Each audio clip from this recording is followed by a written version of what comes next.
Welcome back to No Judge Necessary podcast, where we got the opinions like DC, we're crazy like Gaethje, and we're as high as O'Malley.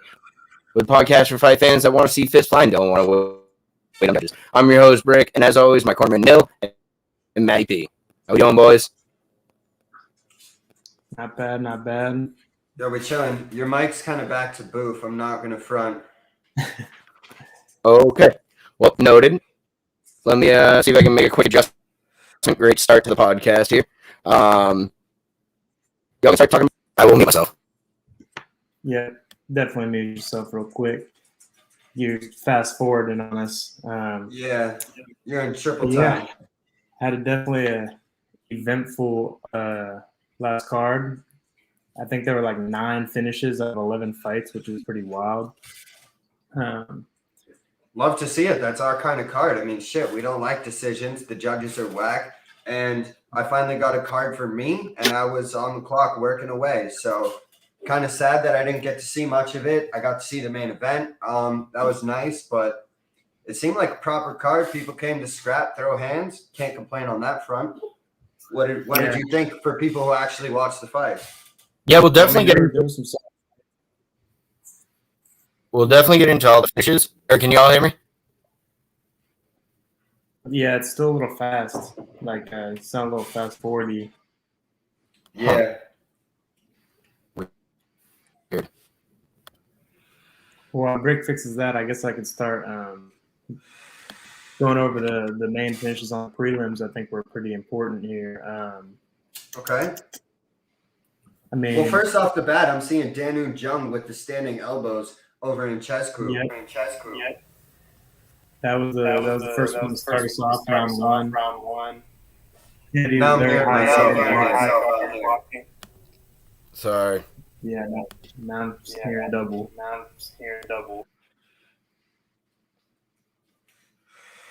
We're getting 10-8 to start this pod. I'm not going to front. Oh, yeah. And speaking of hearing double, Kennedy was probably seeing double because Jung Da-un or Dong Jung landed some heavy elbows over the top of the guard, rattled him. Dude fell against the cage. Wrap, round one.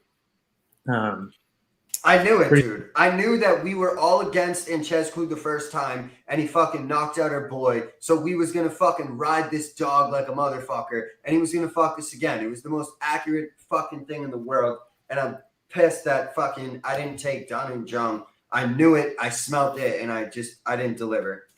I didn't follow my own rule. I told you guys I don't bet against Jungs at all. And I didn't bet against him. I just didn't bet with him. So that's how that one started off. The fight after that was Mark Diakazi against Rafael Alves. And Alves put it on him from the jump. Literally came out like a wild man. Hit him with a good shot and then came out with a flying knee after. And then as Mark was trying to get his wits and go for a takedown, just wrapped up a guillotine and sat on it. And that was a wrap. I think for Diearies, the thing that I've underestimated is that he's fought top-level talent, and you can't buy octagon experience. And that smells like his experience came through there. You know, someone who's been in this fight before. Diakazi got subbed. Yeah, Alves. He got subbed. Oh, yeah. Never mind. Alves came in like a bat out of hell and put it on him. Yeah, it was real early. I don't know if my mic's good yet, but we're gonna just basically roll with it. Perfect. You sound all right. But yeah, it was really impressive, and I don't know. Half of my brain is saying that holy shit, Rafael Alves is a real prospect, and then half of my brain is saying that this was just a weird spot, and Alves just caught him early and often, and then it just, Diearies never really got into this fight. So that's one of those that, I think all I can really say on it is that his... You're freezing a little bit now. Lord. Oh, God. Sorry. These road games are not good. I'm actually out in Atlanta for the Patriots game. We're trying to get you some content. Clearly not going as well. But basically all I was saying is that this all it really tells me is that next Rafael Alves fight is going to really tell me, like, is this guy a prospect? Is this guy a top 10 guy or not? So basically, this fight told you nothing. No, it told me that he has the chance to be the real deal. I don't know if that really, because I wasn't very high on Alves going into this fight. I thought Diearies was going to, kind of like Nil said, his experience would really, put him over the top. So the fact that he just came out and blitzed him, I always wonder, almost kind of like the NFL, is that, is it, hey, this dude's legit and this guy can run the ball? Or is it just like he had a good game plan and, the Jags caught the Bucks or whatever? Like, so not sure on that one. Next fight, do you got to feel like an asshole if you're Courtney Casey? I mean, because you get the one decision that's not the main event on this entire card. I know a win's a win's a win, but I mean, kind of, but at the same time, she couldn't have known that. Yeah, that's fair. Maybe if they were all finishes and then the last one, Max and Yair, that wasn't, then I'd be like, they knew they ruined the whole thing here. But yeah, I mean, that fight, not a lot of grappling, like we said. It was just kind of a Courtney Casey stayed out of the way. Liana would shoot with like 40 seconds left and do nothing with it. Mm-hmm. And she just got cut, actually. Liana did, really? Yep. Mm-hmm. I mean, I could see it, honestly, like, and especially a fighter like that, like the way Courtney Casey beat her, it just seemed like game planning. Like you said, that range, really understanding when she was going to take a takedown. And like, that's the kind of stuff that like, you're just not UFC ready if it's that easy to game plan and beat you. Yeah, exactly. Any other real notables till I'm realizing we're going through the entire card here. I would say the Moises fight, Joel Alvarez put it on Moises and knocked him out in the first round. It was like, holy shit, we got a new guy at lightweight here. Yep. You said you already weren't sold on Moises because he's the submission guy who hasn't subbed anybody, really. Yeah. Alvarez is supposed to be a submission guy. He just beat the brakes off Moises. Yeah, that's where, I mean, forward to him. Yeah, I'm out on Moises. I mean, anytime we've seen it before, when you start getting some flashy knockouts at lightweight, low in the rankings, exciting things can happen.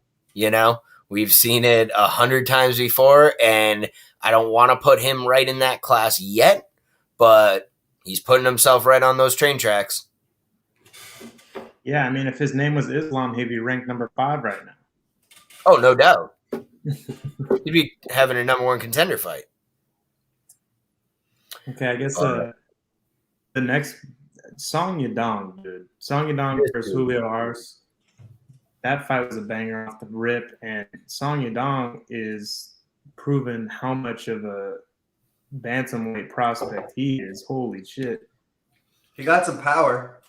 Bro, that he put him away in the second round. I think it's time to give him a top 15 for sure.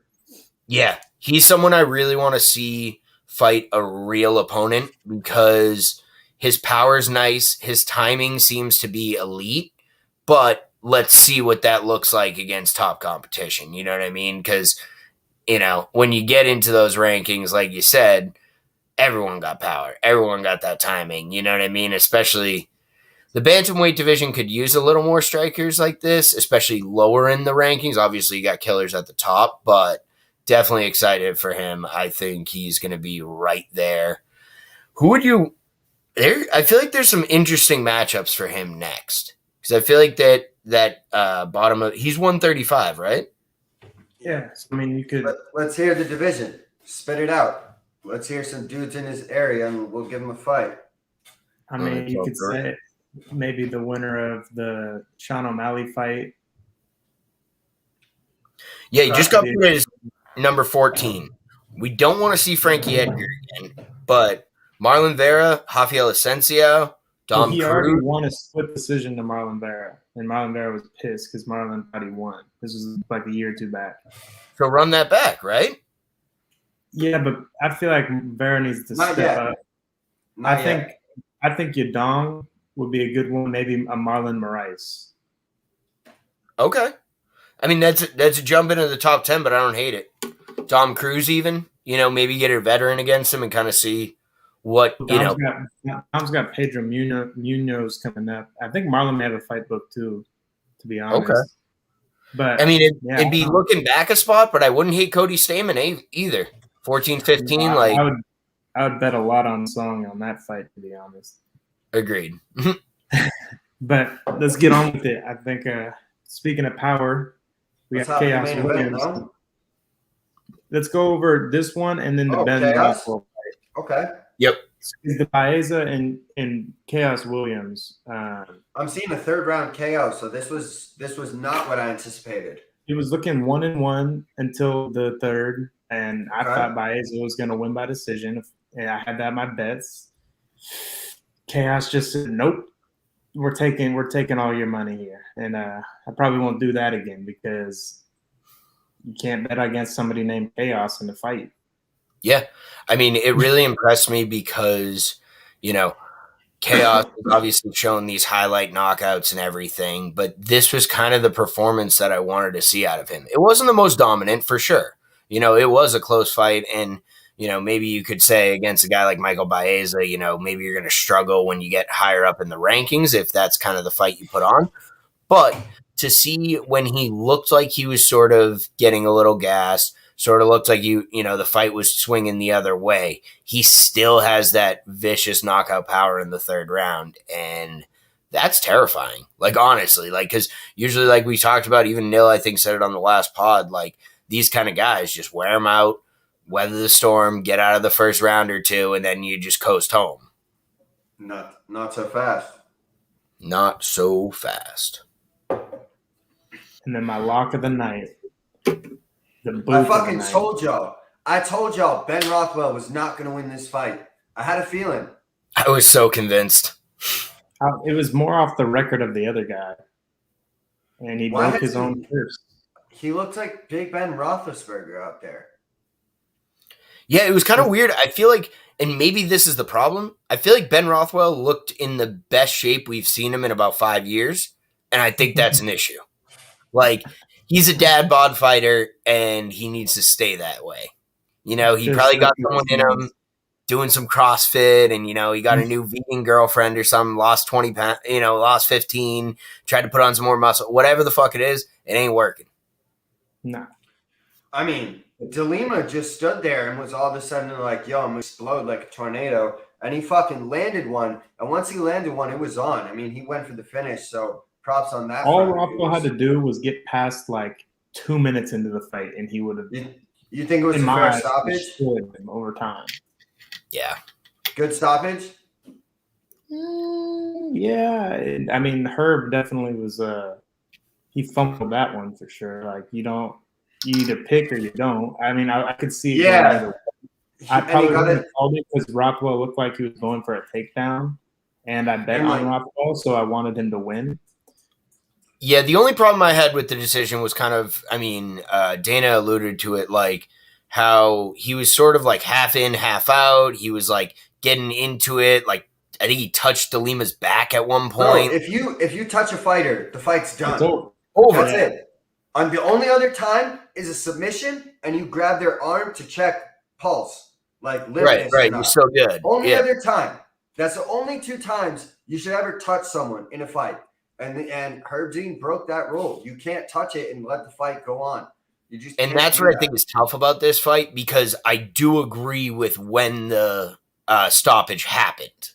I just don't like how he went about it. Like, I do agree, and especially it's not when, it's how he stopped it. It's not when he stopped it, in my opinion. Yeah, exactly. It's the way he did stop it was kind of controversial. Yeah, I agree. Because, and especially a guy like Ben Rothwell, he's a veteran. Unless he's out cold, he's never going to stop fighting. It's just instinctual at this point. So that's the ref's job, is to get in the way and to protect themselves, protect the fighters from themselves. So I do agree with the stoppage, but, that was just sketch. And, at this point, like, it's tough because I was all in on the, like, Herb Dean sucks. then I started, the more we got into MMA Twitter and stuff, I'm like, is this just a meme? Like, is it just like, oh, we see Herb Dean, so we're like, this guy trash? But then one He out just of two keeps fights, doing it right. that's the thing. He keeps fucking up. It's like, at one point, like, what are we doing? He refs like 9 gazillion fights. That's the thing, though. He He's just there looks like hella every. tired too. I'm like, He's just bro. there every Saturday, but he do. He's been Yeah. doing alcohol and smoking. He's been drinking alcohol and smoking cigarettes. Not Keith Peterson. It's been Herb Dean. Really? Probably Oh. both of them. Yeah, together. Yeah, and that's where, like, I wonder at one point, the main too. thing. All right, finish up, but let's get into the main thing because I got to talk about my boy Max here. Sorry, but last thing I was going to say on that, I wonder if there is a point where, like, when you ref so many fights, I think there has to be a sense where, like, the ref has a little bit of fear in him, understanding that, like, these two men's lives are in their hands. And I think he's almost getting to a point where, like, it's a bit too comfortable. It's a bit, like, almost complacent, you know? Where it's like, oh, yeah, we're just doing the damn thing. And then, you know, I don't know. I think also he gets so much shit on Twitter and stuff. Maybe he sees that, so he's more nervous every fight. Like, oh, I don't want to stop it too early. I don't want to stop it too late. Instead of just being, like, zoned in on a fight. Right, yeah. But to Herb Dean, though, I kind of agree with Brick. It's like if he was a killer or a soldier in war, it's just another murder. It's just another shooting. Every fight, it's just another one. He becomes numb to it. The first 10 was like, yo, shit, I can't believe he's bleeding out the eye. Now it's like, oh, he's bleeding out both eyes. Like, who cares? Like, it's just, you get numb to it, and I think he's feeling some of that.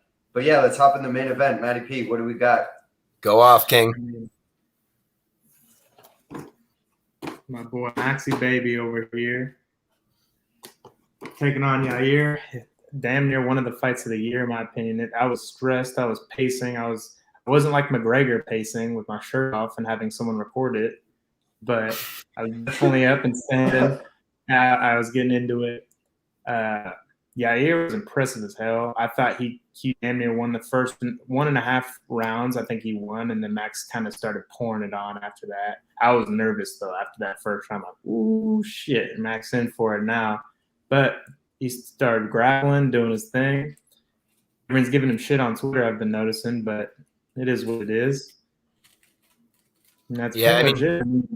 Potential fight of the year. I don't think it tops the Gaethje Chandler, in my opinion, because that thing was just a fucking gladiator match. Like, but if it wasn't for that, I would definitely. I'd still have it maybe in the top 5 for sure for this year. Mm-hmm. Right, but in some ways, you could almost make an argument, and I don't know the right way to put this, but in some ways, it was slightly more of a like technical clean fight than the Gaethje Chandler. You know what I mean? Like, I feel like Gaethje Chandler was just a 100-mile-an-hour pitcher versus the home run leader. You know what I mean? Where this was like Greg Maddux versus someone who bats .330. You know what I mean? Like, this is just technical at the highest level. And I mean, Yair was changing it up, and I really thought that at some point that he would be able to catch Max Holloway, but time and time again, the second you think you know where Max Holloway is, he ain't there anymore. Or even if you rock his chin as hard as you can, he's just like right there. Like, how is your chin? How do you have a Diaz chin? Even better at this point. It's like McGregor said long ago, when he thinks I will be there, I will not be there. And when he thinks I will not be there, I will be there with force. That's Max Holloway.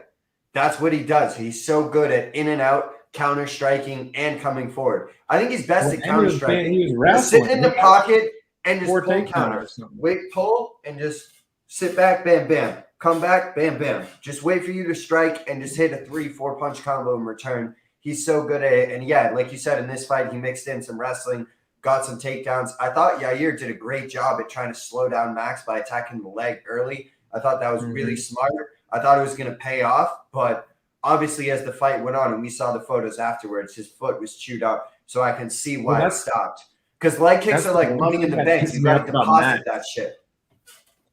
You're right about the leg kicks. The one thing that pissed me off about Max, it's like, bro, if you get away, if he doesn't care. He's just like, yeah, go ahead, kick that. But it's like in both Volk fights, if you would have avoided leg kicks, probably could have won. Probably could have won both. It's like, but he just doesn't care, but they still count on the scorecard. What do you think about Connor's corny ass for doing that? That was a little bit corny. It is.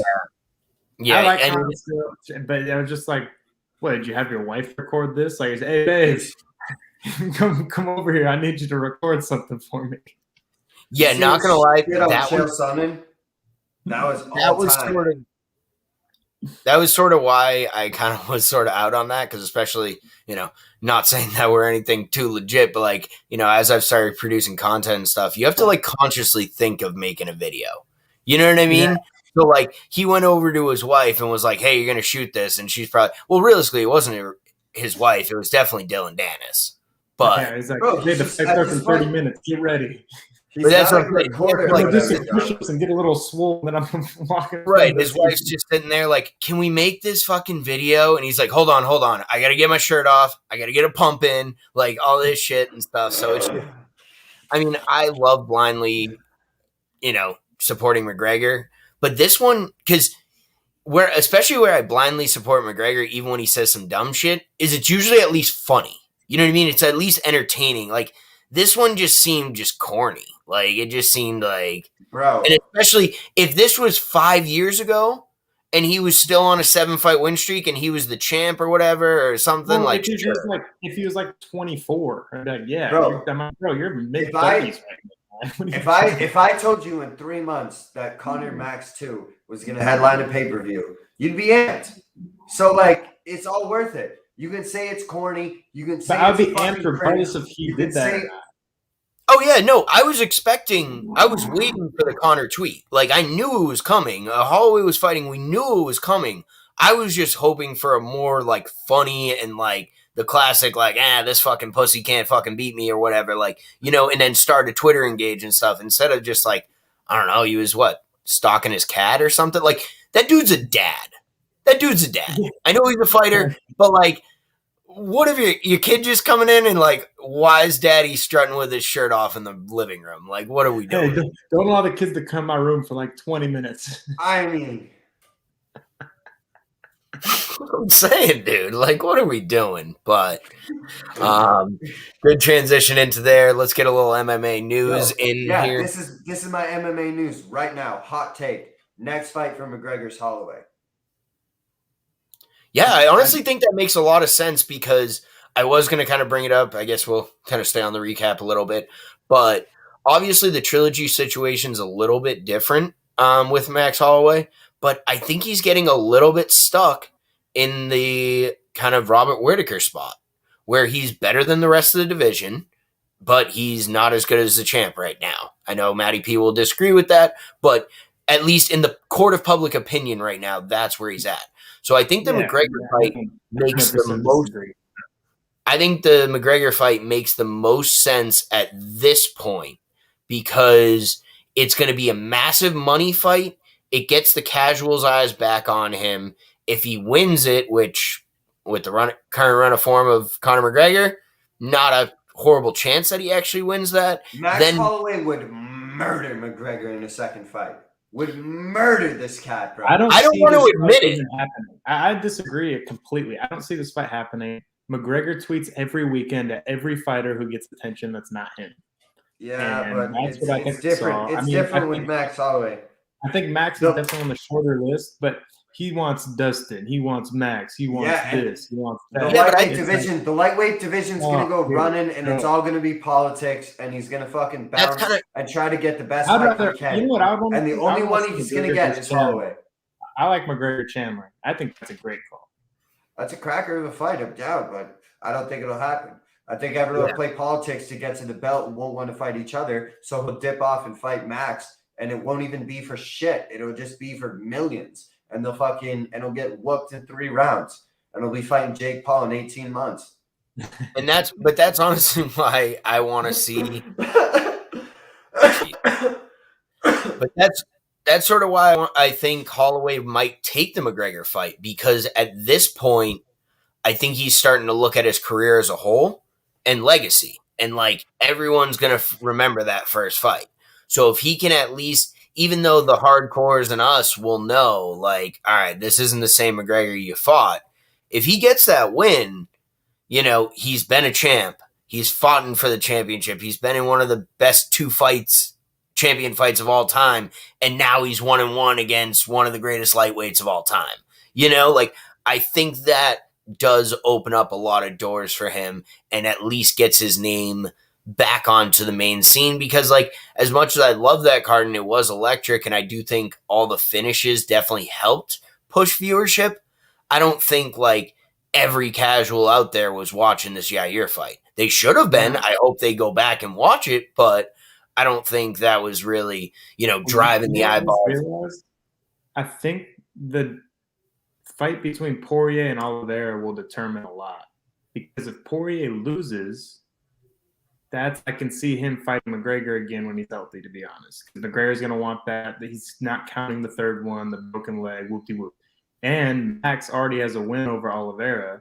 So I could see Max being like, hey, we got history here. Man, Gaethje deserves it, though. But you know what I mean? I can see. That's the thing. I don't know if he's going to – it's kind of a tough spot for him, because it's like he's number one with a bullet at 45. He's the number one contender. But – a lot of people don't want to see him fight Volk again. But then Dana does, though. Dana said he's like, Volk's going to have to deal with that. So that's where I'm like, I'm going to just and what Dana says is going to happen here. Right, and that's honestly, I think, the smartest path for him, because if he gets back into this 55 mix, like, I don't think – I mean, it does have the connection with the Oliveira, but I don't think he's an automatic title shot.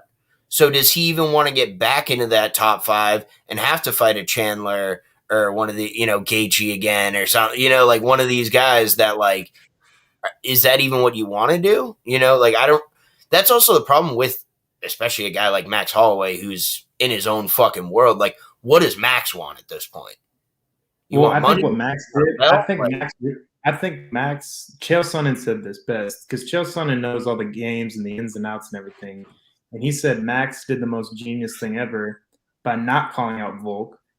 And then Volk responded and was like, what the hell, Max? Quit fucking playing games, because now Volk wants it. And now Max is in the upper hand, even though he should be at the lower hand. So I think it could be gamesmanship. I think we're going to see that third fight. Yeah, it's sort of like – Let's get on with some news. I actually do got some good news. Or not good news, but a bunch of news. Break it off. First things first, you guys are big fans of Hooker. He mentioned something about going down to 45. Really? Weirdly enough. Where is he cutting that weight from? I don't know. I just heard this today. Source? It was on a podcast he was on, or his podcast or something like that. Okay, fair enough. I'll buy it. And then so that's something. Raging Al is talking about retirement. Yes, I wanted to get into that. Smart. And you know what? At first, I think there's going to be a little bit of a sense of everyone kind of being like, oh, what the fuck and everything. But I think this is sort of the evolution of the sport. And it's finally showing, and it's something that I've been looking for, that the sport has finally provided enough to these fighters that they aren't forced to fight forever. You know what I mean? Like, there's been countless guys who came up early in the sport, weren't making the real money, weren't able to really market themselves outside of fighting. Like, fighting was really their only income. And I think a guy like Al that's in this, you know, new generation can look at the bigger picture and understand, like, just to collect a check to get your face beaten in for the next 4 fights. And I'm not even saying that he couldn't still compete, but he even said it's not worth it to him. That's the thing. And I really think that the second that you even have those thoughts in your mind, you're done. And it's no disrespect, but it's just like, this is such a competitive killer aspect, and everyone wants everything. You know what I mean? And if you're not waking up at first crack of dawn and just doing everything you can to kill your opponent, they're doing it to kill you. And that's it. Exactly. And he already has his real estate. He has his own cigars coming out and stuff. So I'm going to buy a Raging Al cigar. He'll be all right. Yeah, he'll be fine. He'll be more But than it fine. is sad. I love seeing He's one of the characters who I'm just like always rooting for. Even One of the best like underground nicknames of all time. The baddest real estate agent on the planet. Like, come on, dude. That's gonna go down as some shit. That's my only hope is I want to see one more Al fight. Doesn't have to be in the UFC. Doesn't really even have to be entirely sanctioned. Maybe rough and rowdy. But I want whoever thinks they're out there that is the baddest real estate agent in the world fight Al. And just once. That's it. One guy. Whoever thinks they're the shits, come get some, and then let Al slap him, and then go close the deal and call it a day. All right, well, ready for the next news that I got? What do you got? I think it's maybe the last news that I got, to be honest. But Hamzat and Becker Manson just wrestled a couple hours ago. I don't know if you watched it. I watched the whole thing. Hamzat's the real deal, dude. He didn't finish him, though, right? Well, it was wrestling. So I mean, it was two rounds. I don't know the rules. The rules were weird because it said freestyle. They said freestyle, but they're doing things that aren't legal in freestyle. I thought it was submission grappling, from what I understand. No, they were no subs. Huh? Because it was the weirdest thing ever. So first round, Hamza slams him once, gets on his back, and then they have to stand up. And then they go again, and then he got him again, maybe two more times. And then in the second round, Hermanson had stood his ground, didn't get taken down at all, almost took Hamzat down, but didn't. And they were just kind of going back and forth, and then that was it. But the first round, I was like, holy shit, Hamzat. Bro, I'm telling you, this is the best prospect I ever seen. And all the stories and footage that I've seen from All Stars Gym in Sweden, bro. They've all said, with Gustafsson, Jimmy Manuel, all these guys, they say, we don't have anyone in this gym that can even come close to stopping this guy. Like, the sky's the limit. We don't know where the limit is because we have nobody that can stop him. He can beat up anyone in the gym. And it's starting to become more and more true. That's why I want to see him versus Gilbert. Because Gilbert is a dog. You know, he has power. I feel like he could strike mostly anybody. Mm-hmm. Maybe not Usman, but he could strike. And then I feel like on the ground, this is a good test for Hamzat because it's like, what's going to happen? Yeah, because jiu-jitsu. I don't want to see Neil Magny against Hamzat. I feel like I know what's going to happen.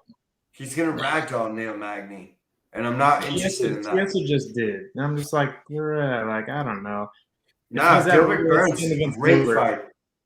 That's a great fight. Let's see the high-level jiu-jitsu against it. Maybe Gilbert stuffs a takedown or two, and it gets interesting on the feet. But I wonder if Hamzat's just like, hey, I'm going to come out with the pressure like I did in the Mearshart fight and just start, timing you up. Bam. Like, I wonder if he's got that. I mean, we have no idea, right. So. Yeah, that's the thing is I was definitely more on the let's wait on Hamzat kind of thing. But now I'm kind of at the point where I'm sort of it's a very different situation, but I'm kind of like the Michael Chandler thing where I'm like, let's just throw this cat to the wolves. And if and when he loses, it kind of doesn't matter. You know what I mean? He'll just be back in that mix. So, I'm sure there's a few fighters who will feel slighted and disrespected in those, top 10 rankings. But I think it's kind of one of those things that, if you really feel disrespected, you'll get your chance. You'll get your shot against them. You know what I mean? Bro, I just think it also shows that 4 first-round finishes in the fucking UFC will get you right where you need to go. You know what I mean? Sure, you can be salty. You've had 8 fights in the UFC, and this cat's skipping the line. But what have you done? You've had a third-round finish, a second-round finish, and 6 decisions. Well, that's why you're getting skipped. Sorry. It's just the business we're in. It's the entertainment business. Sports entertainment. You got to put asses in seats. And sadly, I don't think there's a better division that's kind of set for him to do it because it's sort of no disrespect for that division, but it's kind of got a little stale at the top. Who's won Latin heads for long? He was damn near bigger than Hermanson. He is bigger than Hermanson, and I'm just like, bro, I don't see him staying at 170 long. I feel like he's going to try to do it to Darren Till, get a quick title shot you can, and then he's going to end up moving up, which is scary for those middleweights. Yeah. I mean, regardless, he's going to be a problem. Yeah. And that's where I want to just see him. Yeah, let's see him fight some 185ers. Let's see him fight the top of the division because it's kind of one of those that, like, there doesn't look to be a blueprint to stop him. So let's see if anyone can get one.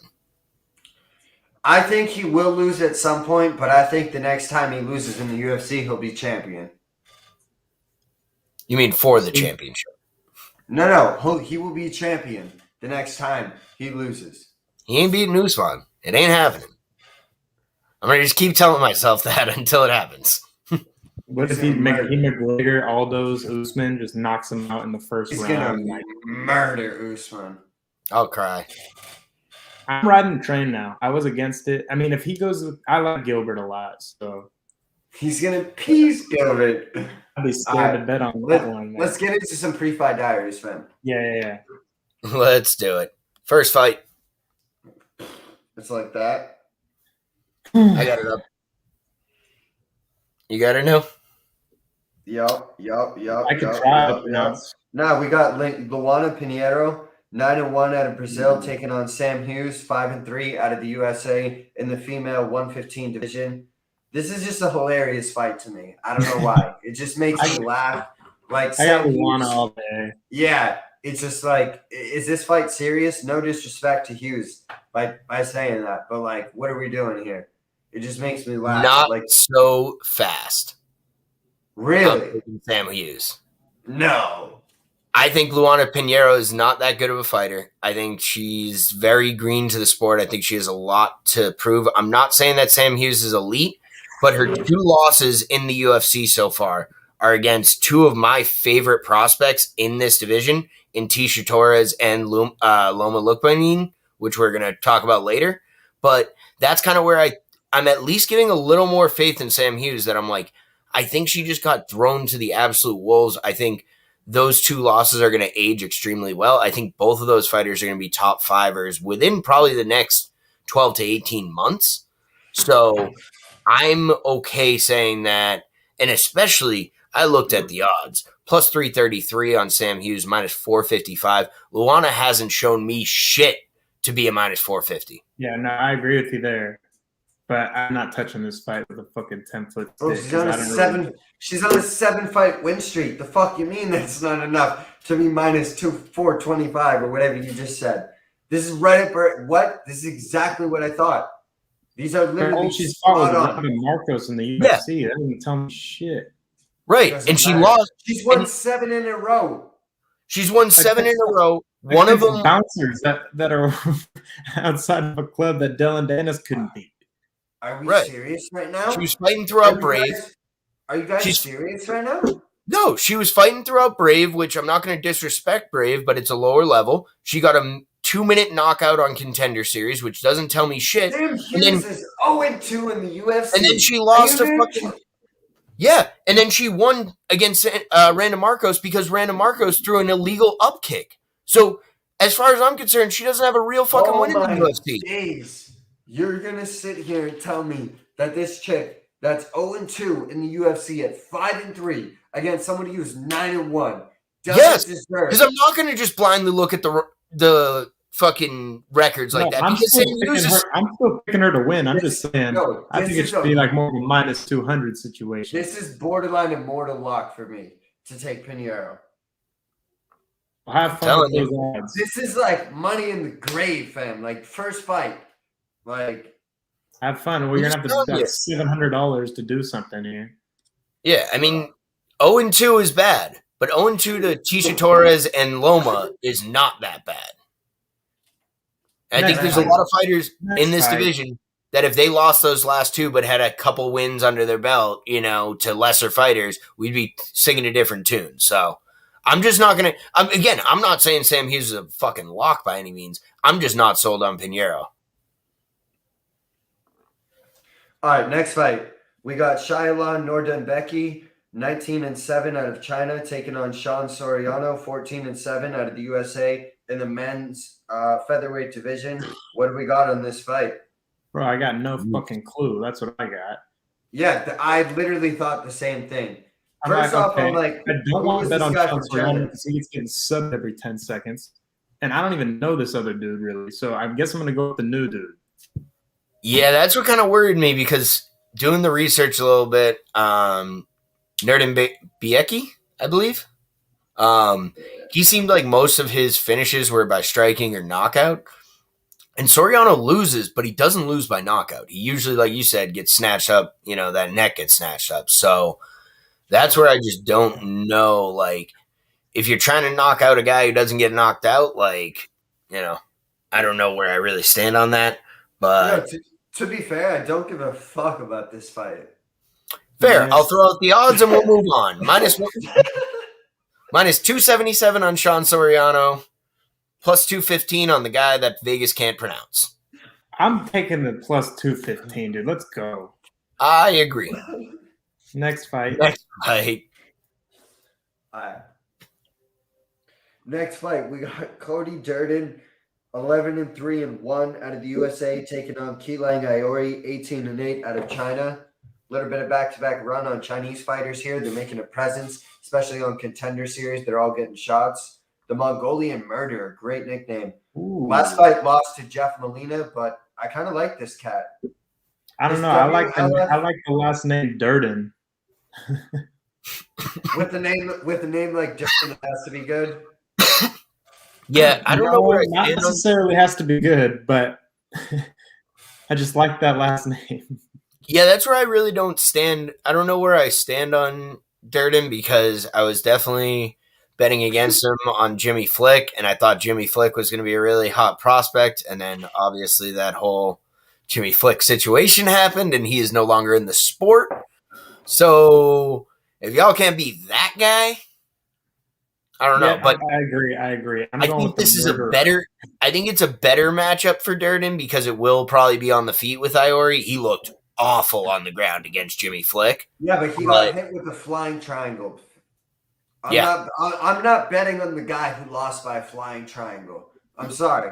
I can't. Can you just give me a little remember of what happened? I don't remember what happened to Flick, dude. The Flick guy, he retired. He just retired like out of nowhere. He's just like, I'm out this shit. It's like brick out. He was like 27 and like retired, fam. Like out of nowhere. I don't know if it was an injury situation or he was like, there's no way I could beat that submission, so I'm just gonna call it a day. No, he did the submission. He got him in the submission and then retired. After that, he's like, there's no way I can top that. He's like, that's the best move I've ever hit. I'm good. I'm out. Yeah, going out on the top. He straight up said he just didn't like MMA that much anymore and he wanted to move on to other shit in his life. I think that happens to some guys like him where he came from such a jiu-jitsu background, and I'm pretty sure both of you at least, I know Piaz at least has trained some jiu-jitsu before, and obviously I haven't. Yeah, but definitely had some classes. Go on. Exactly.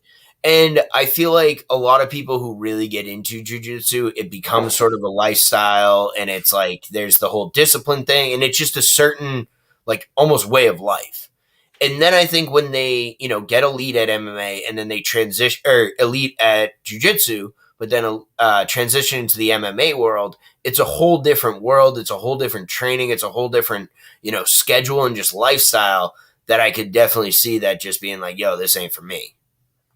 And I bet Jimmy Flick's right now rolling somewhere in some gym. Like, there ain't no way he ain't still training jiu-jitsu. I think he just doesn't want to compete on as a professional. So what are we doing on this fight? Yeah, big facts. I think we're all three in. Same. And we're getting plus 133 here. So we're getting a little bit of juice, minus 167 for Cody Durden. I'm juiced for this next fight. We got to get to it. Let's do it. Let's hop in it. We got Terrence McKinney, 11-3 out of the USA, taking on Fares Ziam, 12-3 out of France in the lightweight division. This is a banger of a fight, fellas. What do we got? Opening bell thoughts. Let me hear it. I'm going McKinney inside the distance, man. And that's probably everyone. I got a stat for y'all. Go on. T-Rex, in his last 5 fights, has fought for a combined 2 minutes and 39 seconds. 5 fights. 2 minutes and 39 seconds. And that's including an L in there, actually. He's 4-1, and he has fought for less than 3 minutes in the cage. So I love T-Rex. He's great on fucking Twitter. If you're not following him, you need to be. He's one of those guys. But Fares Zaim is just a guy who doesn't get knocked out. So he probably has never seen power like T-Rex. But, I mean, there's always a first time to get knocked out. But it just... I'm taking Ziam in this fight all day. Purely, honestly, I think it's very even on the feet. I think they're both going to come out and try to throw haymakers and get each other out of there early. And it's going to be a question of who can get who to respect each other more. So someone's on the back foot, and whoever's the aggressor will probably win. But I think I think they're going to try to come out back and forth. But the reason I got Ziam is because I think everyone's on McKinney, and that's the hot way to go. And I want to take Ziam until I'm proven. If McKinney wins this fight and I'm proven wrong, I'm all in on McKinney. I need that one to you got to really prove it. It's cool that you had this whole story of you died like 2 times and came back. God bless. Thank you. You're still here. All that shit. It's great that you're hot on Twitter, but like it's great you had a couple knockouts. But like let me see you string it together, and then I'm all in because this could be the fight. I like the fight not going the distance, to be honest. I kind of agree with that. Yeah, it shouldn't. And I mean, especially because you would expect, even if it does get into a second or third round, I mean, McKinney hasn't seen one since, I think, 2017, I believe, since the last time he saw the second round. So you would expect game plan, try to drag him into deep waters, but, like, there's a lot of sharks on the way onto that deep water. Huh? Survive the first round, no? That's got to be, like, Zion's game plan to achieve. Survive the first minute and a half. Like literally. But, yeah. And that's where, I mean, maybe like you said, maybe if I'm Zion, like, I don't want to close the range, but, like, maybe you try to wrestle, maybe you try to grapple, just, like, burn a little bit of the clock and see if McKinney can hang. But, like, at the same time, there's no surprise anymore, you know? It's kind of surprise. All right, he's coming out hot. Shit, we didn't expect that. Damn, we're done. Right in that sequence. Now it's like, okay, we know what's coming. So it's a question of if you can stop it or not. Yeah, and then it comes down to it. It's like, okay, they're bringing in that closer who he only throws 9 pitches an inning, but he throws 101. So you know he's going to throw a fastball. Can you hit it? McKinney, yeah, real talk. McKinney bringing the blitz, that's for sure. Oh, yeah. 46 defense, Bears. What are the odds? Surprisingly, or maybe not surprisingly, depending on how you think, almost a pick 'em. Ziam's actually a slight favorite at minus 118. Ooh. And McKinney's minus 108. So I think that's kind of what it like. I feel like McKinney's pieced up guys who like have a little less experience and like they didn't realize that he was just gonna come in and just fucking like. McKinney's last fight was against Matt Frivola, who was on a tear. Oh yeah, no, I mean he's started to put a couple nice wins together. What is Frivola's record? 9-3. I was gonna say like 15-7, I think something like that. 8-3, but he was on a 11 fights. Like, I don't know. McKinney's been in more scraps. That just smells right. Like, he's finally, like, meeting his match. That's just how I feel. Deep down. Wait, what were the odds one more time? Minus 118 for Ziam. Minus 108. I'm rocking Ziam in this fight. Yeah. I don't hate it. I'm getting on the T-Rex hype, so. Yeah, I've kind of been on it, and now I'm scared. Like, I've been on the T-Rex. I've just been blindly betting him. This may be the last chance to get some good odds on him if he's fighting guys on the lower end. Right. But that's kind of where I thought. This is one of the few fights that I think Vegas has just purely, set a line instead of kind of leaning to how the public feels. But next fight, I think this is also a banger. Let's hop into it. We got Loma, the Dolphin, Look Boon Me taking on Lupita Gudinez. Look Boon Me 6-2 out of Thailand. Gudinez also 6-2 out of Mexico in the female 115 division. I just want to start off by saying Gudinez is actually setting a UFC record in this fight. For quickest turnaround for 3 fights. She's fighting. This is her 3rd fight in like 42 days, I want to say. Something absurd. She has Didn't fought a she lot lose recently. last fight? Yeah, She lost, and she she lost has. 2 of the 3.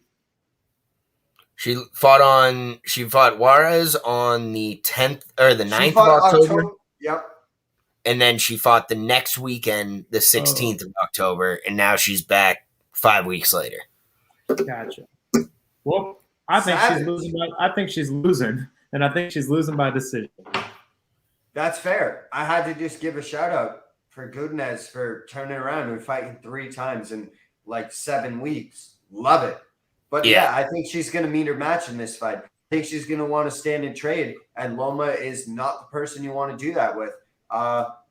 In my opinion, top 5 in the UFC at Muay Thai display in the octagon that I've seen. Just purely Muay Thai, I would say it's top 5 in male, female, doesn't matter. The way she moves and strikes, the leg kicks, just the true technique to it is at a different level. And I think that's going to be a real problem. Yeah, I kind of completely agree. Y'all kind of stepped on my toes, but I guess I'll just give it right now. My lock of the night is Loma by decision plus 200. I think that's my lock of the night because I think Godinez is going to have literally the worst game plan against Loma. Like, I think Loma, there are ways to beat her, and I think she's going to probably struggle when she gets to the top of this division because I think her grappling and, like, her Muay Thai clinch game is good, but against the cage, more like wrestling type grappling, I think she's pretty weak. Hopefully, well, maybe not anymore, but she was working with the Hickman brothers a little bit, so maybe No, that's a thing. Oh, she's coming to Vegas. Yeah, she's been out here for a while from what I've seen on Instagram and all that. Okay, well, that will definitely change my opinion down the road, but it does nothing for this fight because Godinez is a tough Mexican. She's going to stand there. She's going to bang. She'll probably get a few shots on Loma, but I don't think she has enough to put her away, and I literally think this is going to be a training session for Loma. Like, I really think she's just going to she's going to hit 87 different spots on Godinez's body, and it's going to be a beatdown. From what I've seen on Loma, if she is aggressive in the clinch and she clinches first, she's usually spot on. But if she is second in the clinch, if someone is attacking her, she doesn't know what to do on defense. So I wonder if Gudinez can give enough looks here to make just even fake some takedowns, even initiate a clinch and back out. Can that possibly give her openings? I mean, her last win was by armbar against Juarez, so maybe she can go to that game, but it almost just seems like she's just going to get baited right into this boxing match or Muay Thai match, basically, and it's going to be bad. I just think the kicks and knees are going to be too much. What does Vegas have the odds at, though? Probably Godinez is the favorite, I would assume. Yeah, she's a slight favorite, minus 167. Loma's plus 130.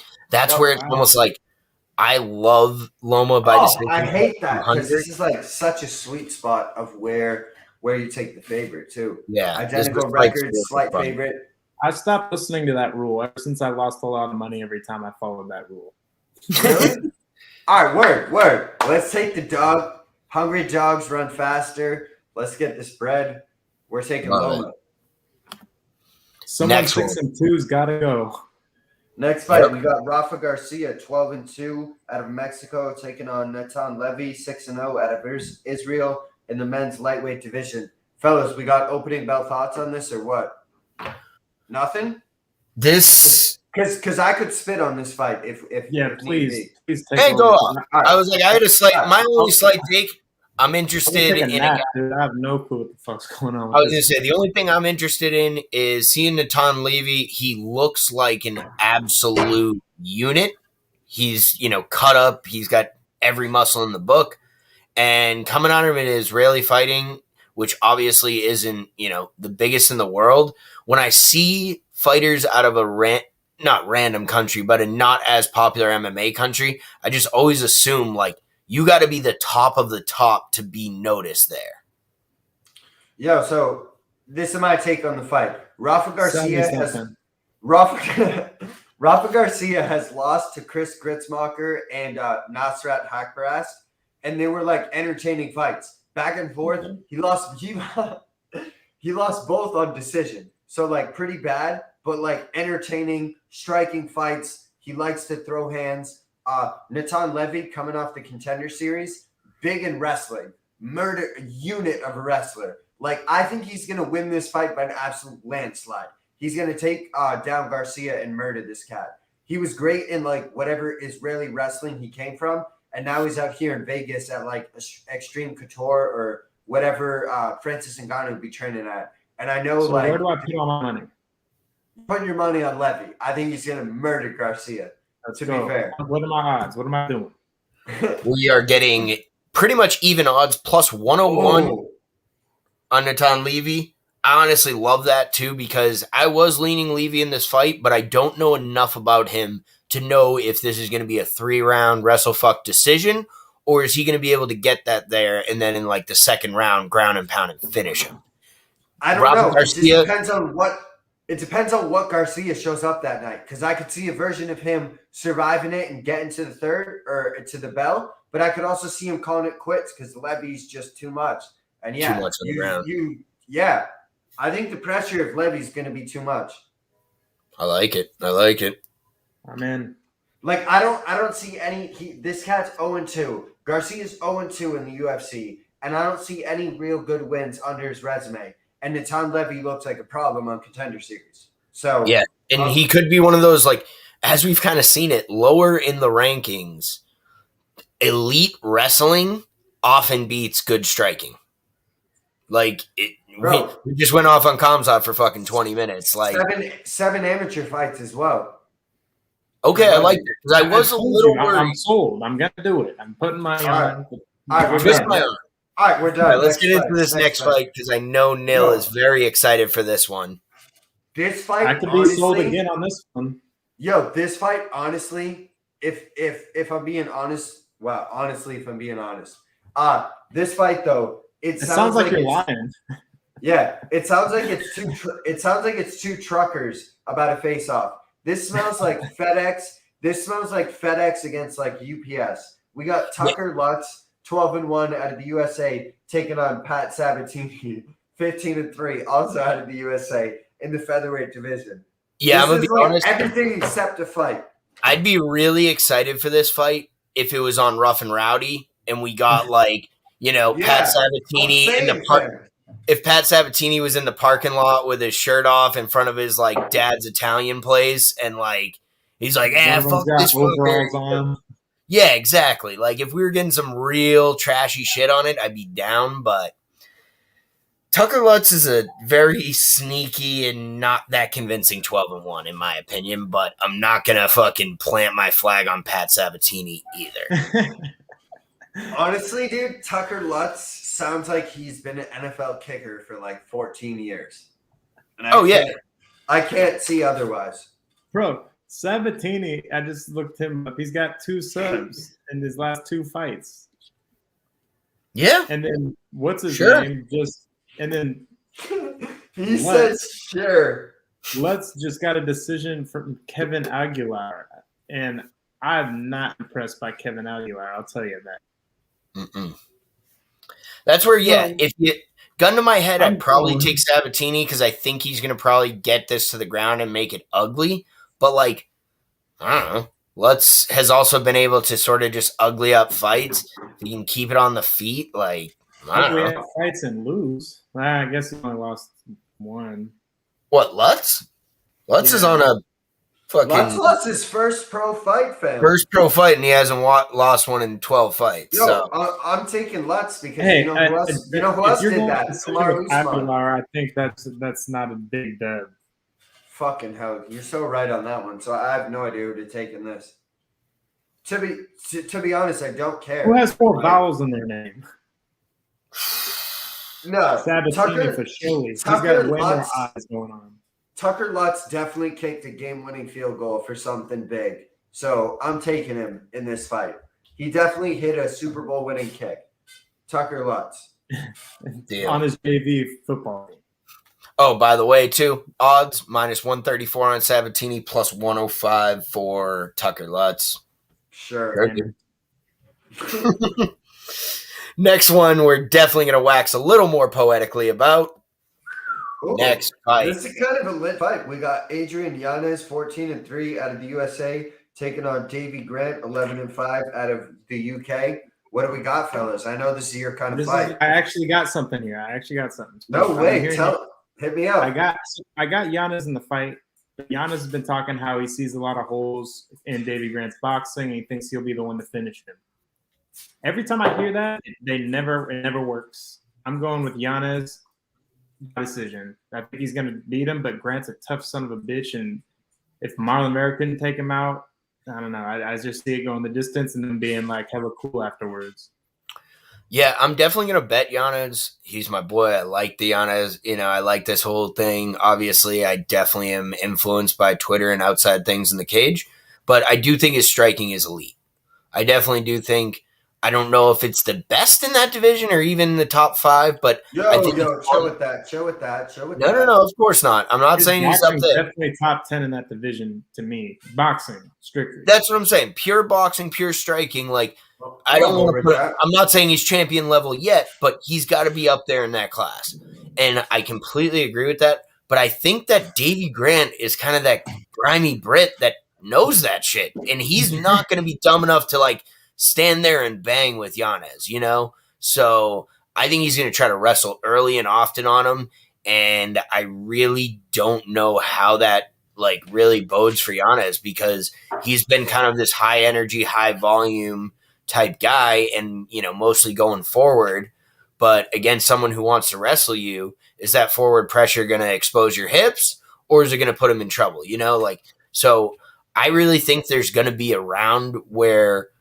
I do like the Giannis by decision, but I think there's going to be one round that Davy Grant wins convincingly. Like gets a takedown with like 4 or 3.5 to go in the round and just kind of sits on him. I mean, these two guys, it won't be just like two guys laying on each other. If it goes to the ground, it will be active.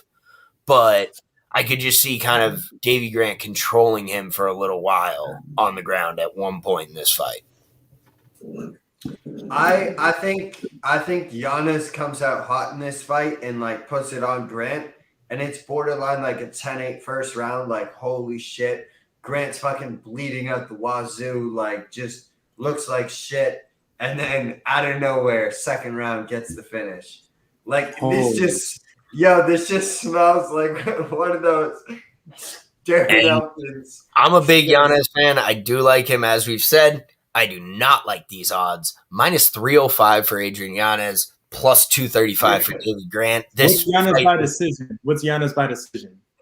Ooh, now we're cooking. Adrian Yanez by decision would be +275. I like it. That's where your value's at. If you want to bet Yanez, that's probably where your value's at. He's calling a knockout, so it's probably going to be a decision. I don't know. This just smells like he goes for the knockout so hard in the first round, and then but he was saying how he'll be patient. He's like, I'll be patient. Yeah, that knockout. I don't care if it's the second or third. The drunk bastard Davy Grant is just gonna survive and find a way. And I don't even think he's a better fighter than Giannis. This just smells like the spot where he just comes out of nowhere in the second round and gets the finish after getting his ass whooped. And he's fucking bleeding all over his mask at the post-fight interview. Like, I could see it. But also remember, Giannis, his last 3 fights, all knockouts, 1 in the first round, 1 in the second round, and 1 in the third round. So this is going to be the decision. I literally, like this fight. Exactly. What's next? It feels so much like Twitter's going to be pissed. Either we're getting a Yanez decision or we're getting that sneaky nil. Davy Grant's going to steal everyone's money. Like left hook randomly, bam. Yeah. Second round, bro, after getting 10-8'd, I'm telling you. It just smells perfect for that. And Giannis' stock won't even drop because it'll be like, yo, look what he did that first round. He really put it right. He just got caught. It wasn't shit. Yeah, them combos were crazy, bro. Everyone got caught in the second round. They'll just get added to that meme. It'll just be what it is. That's just what this fight smells like. And shit. Like using Matty P's logic against him, 14-4 and 12-5 sounds kind of right. Maybe. I don't know. I'm rooting for Giannis. Don't get me wrong. Don't get me wrong. I'm rooting for The Yana. reverse doesn't sound too horrible either, though, on this one. 15-3, 11-6. Yeah. Huh. All right, let's get to the next one. Next fight. This, Say the next fight. I'm tripping right now. all right. I know why you're tripping. It's Joanne Wood taking on. Whoa. Is it? Nope. Correct. I will help us all, everyone out here. It is Joanne Wood versus Talia Santos. And very easy to confuse her with Joanne Calderwood, who is the same fighter. But 3 weeks ago, she married her coach, who is named John Wood. Yo, shout out Frankie. Now changed her name to Joanne Wood from Joanne Calderwood. And this took me about... Just because of that, I'm going Santos. This took me about 45 minutes during research to figure out. I was like, there is no way there's also a Joanne that's from Scotland that's fighting. And then I looked up her record. I was like, wait, she's fighting, all these people. And I'm like, wait, this has to be it. Yo, let me explain something. How does she fight everybody she's fought at the same time? Right. She married this guy John Wood, who is the head coach. No, I know he told us of Syndicate MMA, and fucking they just hired Frankie as the head wrestling coach out there. Oh, really? Few months back, yeah. That's always talk about Wood and Calderwood. We're not talking about Santos, and I think Santos is a real fucking problem. And I think she's going to put it on Calderwood. Yeah. I think Talia is, because I was pretty much all in on Talia as well, but now you're saying that Joanne, I don't know, it's a really tough thing because it's like she just got married, she married her coach, she's got a new wrestling coach, which I do think bodes well for her because I think if she's gonna win this fight, it has to be with offensive grappling because I know Talia is decent on the ground, obviously, but I think she's better when she's on top than when she's on her back. So I really think for JoJo to get anything in this fight, she's got to find a way to get Talia on her back and controlled because standing with her or getting her own back, I think is a bad idea. Yo, after looking at the papers here, I like Joanne Wood. I root for her, but we're going Santos. And so is Vegas. Minus 360, plus 270 for Joanne. The Barstool Sportsbook still has it as Joanne Calderwood. Maybe we can get, a little better odds on Joanne Wood by Saturday, but... Yo, all this name changing shit, bro, we can't be taking that. We can't. There's no chance. But I'm also not taking a minus 3 something. Right, so, and that's what I was it was curious. 3 weeks after. Ooh, actually, let me just check the odds on that right quick. Oh, not good. Move on. Next fight. Next fight, we got Rani Yaya, 27-10 and 1 out of Brazil, taking on Kyung Ho Kang, 17-8 out of South Korea in the men's bantamweight division. Fellas, do we think anything on this fight? Yes, this fight I'm excited for. Nobody gives a shit about this because they're both exactly. So enlighten me. They're both crazy ass grapplers, super good submission games. So I'm just trying to see. I just want to see whose submission is better. Really? Yeah, I mean this will be like what's gonna either that or they're just gonna slug it out because they both know they could both. They're both on that same level. So I'm just excited to see. It's a curveball. I don't know what the hell is going to happen. I don't know who's going to win. Yeah. As far as not giving a shit, Barstool Sportsbook also doesn't give a shit. Minus 112 both ways. Pick your fight. That's what I'm saying. This fight is like one of those Mario mystery balls. Like you just hit it and you don't know what the hell you're going to get out of it. That's kind of where I'm at.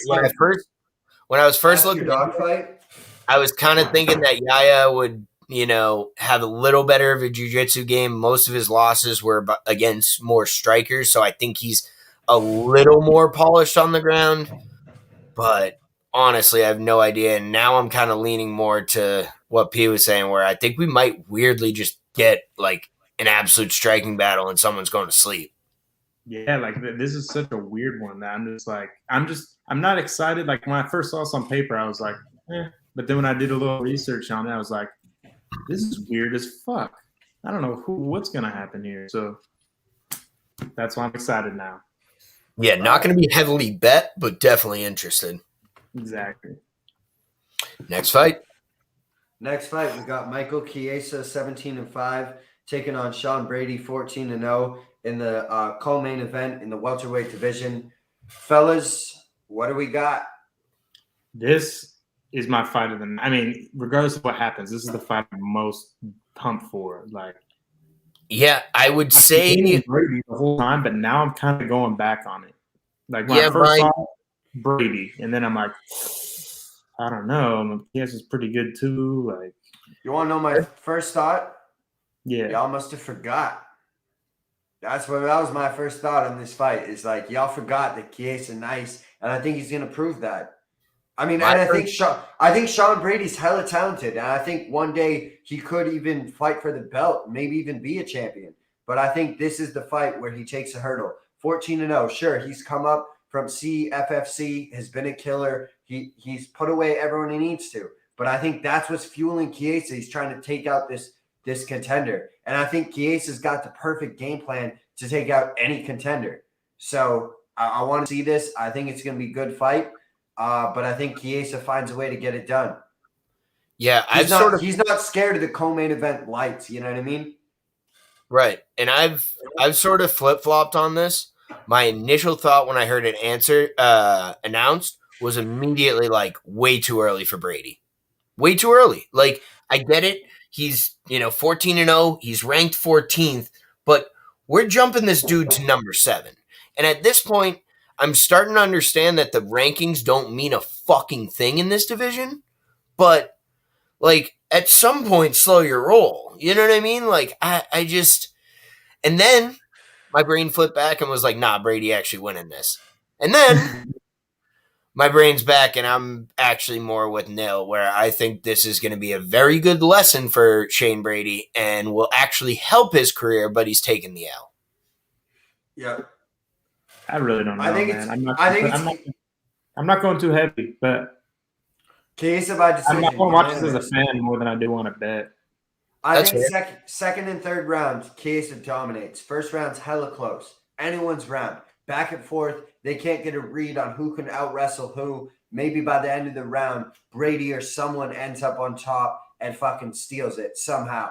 And then late in the second round, I just think Chiesa is going to be too much and is going to end up on top in these exchanges. And it's almost going to be like Rose versus Weili, where it's like, yeah, Weili had some takedowns, but Rose's takedowns, top pressure, just meant more and was more impactful on the fight.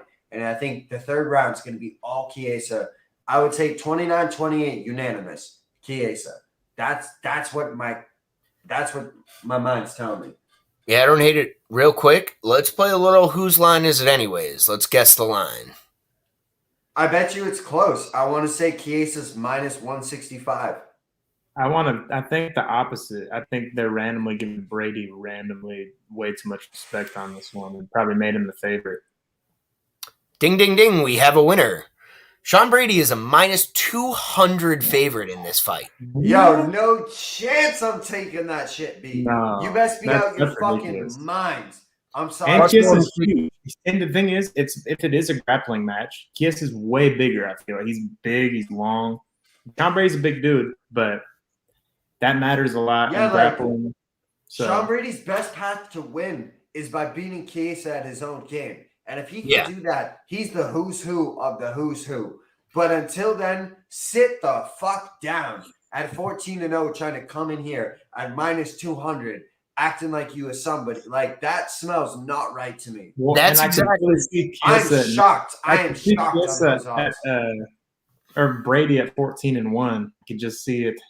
Oh, definitely. And that's exactly why 18-5, 14-1, big facts. Money, and that's why I don't understand this line. That's why I don't understand this line, because Sean Brady's basically trying to do the Kamzat, in a little slower, less hype fashion, where he's trying to wrestle his way to skipping the line. And I would understand it if Brady was taking on one of these strikers in the back end of the top 10, maybe like a Neil Magny, like we were talking for Kamzat. If he was maybe a favorite there, where you're just like he's going to grab those hips and he's going to dominate. But like you said, he's trying to basically beat Chiesa at his own game, and Chiesa is an actual absolute legend in this sport of doing exactly that. So I'm not sold yet that this kid's better at that one thing. You know what I mean? It'd be like saying a rookie quarterback's gonna outpass Pat Mahomes or something. Right? You know what I mean? It's just like this is what he does. So Exactly. I think it's a perfect spot because, like you said, if you do beat Chiesa at his own game, right there, let's go. You know, honestly, Yo, side note, this should be the main event. probably it's a little bit of a. I think it's one of those that Dana is throwing a bone to one of the fighters that we're about to talk about because she Nope. came back. No, it's Oh, you think because she's a bone, man? no, it's I don't know, because man. Let's it's move because on. the Then. UFC the reason why this main event is scheduled is because the UFC have scheduled like what division's going to fight where. So next month we're going to feature these divisions as main events. Then they fill them with whatever the fuck necessary, and that's why we're getting Ketlin Vieira 11-2 out of Brazil taking on Miesha Tate 19-7 out of the USA in the female bantamweight division as our main event tomorrow night, Saturday. Let's get this bread. What are we thinking? I will say I want to kind of look at this. I know it sounds dumb, and I don't want to disrespect either of these fighters with this, but I sort of want to look at it as if it's not a main event because I feel like if this fight was the third or fourth, fight on any pay-per-view or stack card, we'd be very excited for it. But I feel like all that's been talked about is the slot. So we got that out the way. I'm juiced for this fight, bro. Are you fucking serious, fam? Definitely. Bro, this fight, Miesha Tate gets a KO or a finish in this fight. She is one fight or maybe holding out away from the belt. So this fight got me. I completely agree. I'm as right there. This shit's I see it a lot on Twitter when I was trying to kind of look up what people are saying on this card, and everyone's just sort of like, "Why the fuck is this the main event?" And it's not even. They're not even talking about the fight. They're just like, "Oh, well, it shouldn't be a main event." So my point was, I don't want to talk about the slot. I want to talk about how good of a fight it actually is. Yeah, but let's see. Matty P, what you're telling us? Yeah, I'm more excited for Keith and Brady, but I think this is fine. It's a good fight still. I think Miesha Tate may look good at first, but if she can't keep that fight down on the ground, I think it's going to be a hell of a night. I think Vieira, her boxing is better. I think her hands are probably a little sharper. Mm-hmm. And if Miesha Tate doesn't get it and hold it on the ground, I think it could be bad. But I think Miesha could do that. So I'm not going heavy on this fight. So it's kind of a pick 'em to me, to be honest. And it also is in the Barstool Sportsbook. It is a -122 for Ketlin Vieira, -106 for Miesha Tate. Yeah. Bro, are we serious here? Let's get real for a second. Ketlin Vieira lost a unanimous decision to Yana Kunitskaya. And we're going to sit around and tell me that she beats Miesha Tate, who went through an incredible run back in the day when she didn't have support. Now she has support and a team. There is no chance she loses this fight. Zero. No chance. I'm shocked. I'm absolutely shocked she's an underdog. I swear to God. I cannot believe she's an underdog in this fight. Are you fucking shitting me? She's fought for the belt. She's fought everyone. And you're going to tell me little old Ketlin Vieira is going to come through off a loss at 11-2 and be the goddamn favorite? That's fucking disrespectful, fam. No chance. Yeah, but I'm not. No way. Miesha's had one fight since 2016, and the fight was matter. She's been training this whole time. She finally has a system. Okay, but there's no proven system. She beat Marion Renault or whatever. She didn't have your system. How does that prove your system? She didn't have a constant gym and a family support system the first time around. Now she's got all of that. You're buying into the UFC diary shit. No, I'm not. I'm just buying into what she tells me when she says, I finally have a full support system and I want to win the belt. I don't think she's going to win the belt, but I think she's going to get a title shot.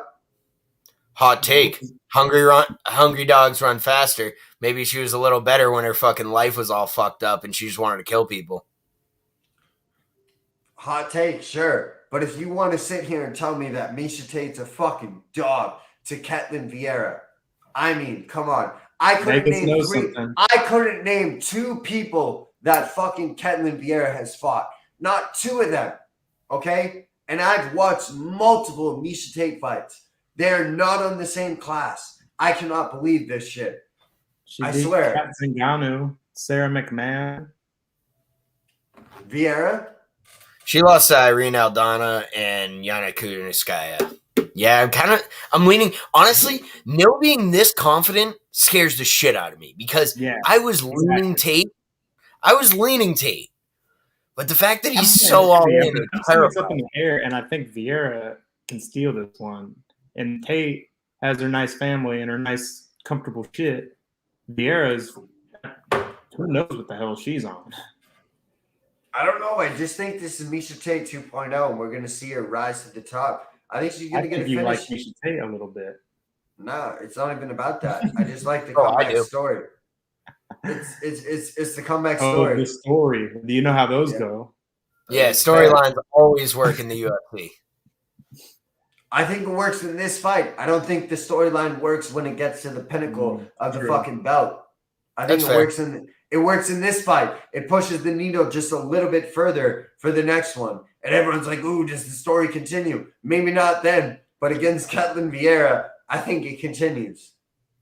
Yeah. And I'm still kind of shocked about these fucking odds. Like, that's where it's getting moved. I do think it's a close fight, but I thought just purely off.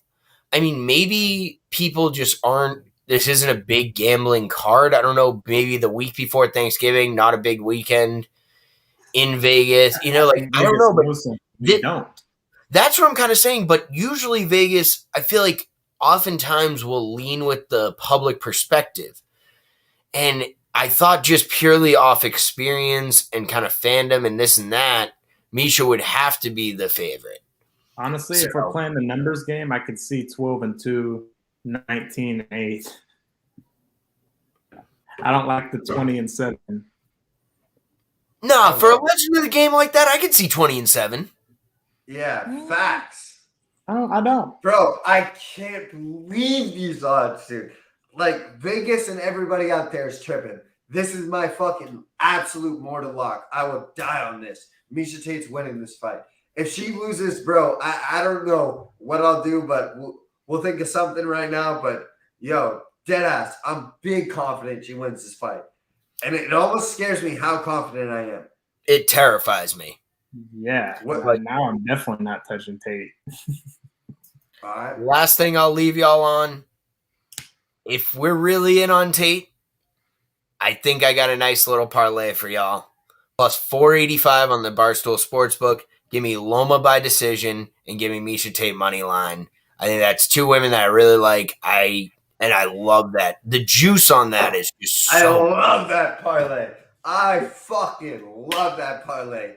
I will not be taking that. Well, I really hope my flight from Atlanta lands early enough that I can get there, log back into the Barstool Sportsbook, and get those bets in. But anything else, boys? Nah. That's it, man. We out, bro. We're flashing the pan. Let's get these fights.